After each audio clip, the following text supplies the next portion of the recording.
আসসালামু আলাইকুম ওয়া রাহমাতুল্লাহি ওয়া বারাকাতুহু।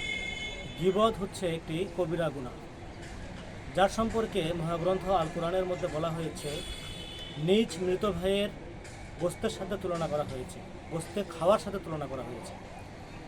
গীবত হচ্ছে এটি যে যার সম্পর্কে আপনি বলছেন অন্য আরেকজনের কাছে, তার সম্পর্কে যদি সত্য কথাটাও তাকে বলা হয় অন্যজনকে, তাহলে সেটা গীবতের অন্তর্ভুক্ত হয়ে যাবে। আর গীবতের বিপরীত হচ্ছে তহমত। একজন সম্পর্কে মিথ্যা অপবাদ যদি আরেকজনের কাছে দেওয়া হয়, তাহলে সেটা গীবতের বিপরীত হয়ে যায়, সেটাকে বলা হয় তহমত।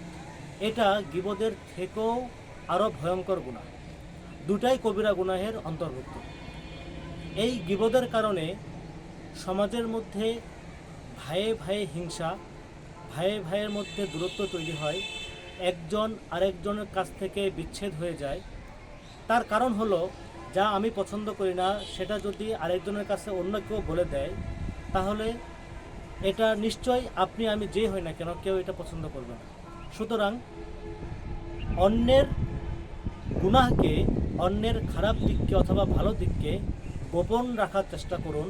এক্ষেত্রে মহান হযরত মুহাম্মদ সাল্লাল্লাহু আলাইহি ওয়াসাল্লাম বলেছেন, কেউ যদি তার অপর কোনো ভাইয়ের বা অপর কোনো মানুষের দোষ ত্রুটিকে গোপন রাখে, তাহলে তার নিজের দোষ ত্রুটিকে আল্লাহ রাব্বুল আলামিন কিয়ামতের মাঠে গোপন রাখবেন। সুতরাং আসুন, একে অপরের কাছ থেকে দূরত্ব তৈরি হওয়ার অন্যতম যে একটি গুনাহ, সেটা হচ্ছে গীবত বা তহমত। এখান থেকে আমরা নিজেদেরকে হেফাজত করি। আসুন সমাজকে সুন্দর করি, সমাজের পরিবেশকে সুন্দর করি। আমরা একসাথে বসবাস করি, সৌহার্দ্যপূর্ণ এবং ভ্রাতৃত্বমূলক স্বভাব বা আচরণের মাধ্যমে আমরা আমাদের নিজেদের পরিবারকে এবং সমাজের আশপাশে মানুষদের সাথে একসাথে বসবাস করার মতো একটি সুন্দর পরিবেশ তৈরি করি। আসসালামু আলাইকুম ওয়া রাহমাতুল্লাহি ওয়া বারাকাতুহু।